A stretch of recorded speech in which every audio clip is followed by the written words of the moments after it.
Keď sa povie superbarter, každý si pod tým predstaví možno niečo iné. Dovoľte, aby sme vám priblížili túto problematiku aj prostredníctvom firmy Voice. V štúdiu televízie Patriot vítam Zuzanu Tótovú, ktorá je riaditeľkou pre styk s verejnosťou. Dobrý deň. Dobrý deň.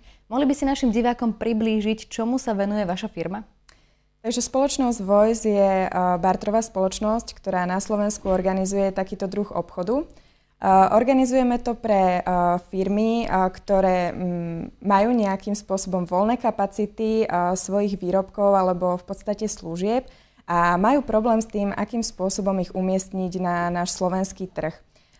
Práve v tomto okamihu môžu využiť práve tento barter alebo našu spoločnosť, s ktorou môžu začať spolupracovať a takýmto spôsobom to využiť.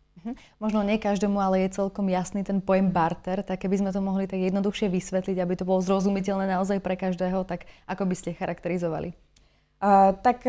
Barter je široko známy nielen na Slovensku, ale aj v celom svete a barterujú v podstate všetky firmy, ale každý si to zoberie pod takým nejakým vlastným pojmom, niekde sú to nejaké formy zápočtov.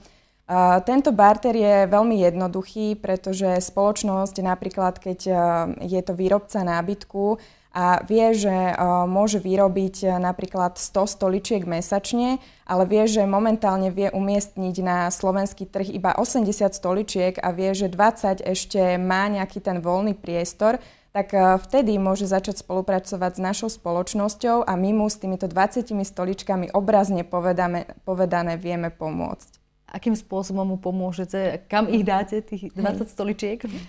Týchto 20 stoličiek organizujeme prostredníctvom našich sprostredkovateľov, ktorí pomáhajú tejto firme ostatným klientom v rámci nášho systému tento tovar alebo služby umiestniť. A potom spätne si za tieto tovary alebo služby zase tieto firmy nakupujú to, čo potrebujú. Takže napríklad pri tých nábytkároch by to bol nejaké drevo alebo nejaké komponenty, ktoré potrebujú pre svoju výrobu. Samozrejme, ale tento barter využívajú aj iné firmy alebo rôzne firmy. Keby sme mohli len tak spomenúť odvetvia, tak s akými firmami spolupracujete?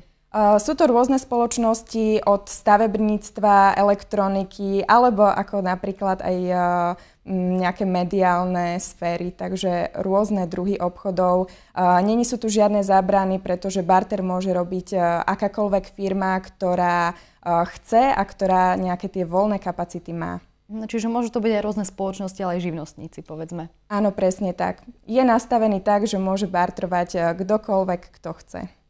A prečo ste prišli práve sem do televízie Patriot? Momentálne, keďže začína byť barter dosť vyhľadávanou oblasťou, pretože firmy to považujú za nejaký taký výhodný doplnok, ktorý si môžu k svojmu podnikaniu pridružiť, sme rozšírili našu klientelu a stále sa teda tá klientela rozširuje viac a viac a preto hľadáme nových spolupracovníkov, hlavne v oblasti teda toho stredného Slovenska, Žilina, Banská Bystrica. My sa budeme v našom štúdiu, teda v našej televízii venovať tejto problematike určite častejšie aj po novom roku, ale keby predsa len ľudia boli už teraz zvedaví, tak kde vás môžu nájsť, prípadne aj kde na internete vás môžu vyhľadať?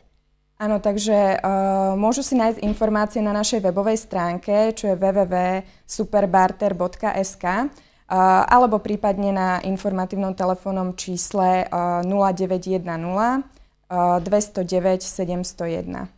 Ja ďakujem zatiaľ za tieto informácie a vy, milí televízni diváci, nás sledujte určite aj v budúcom roku, kde sa o tejto firme dozviete viac.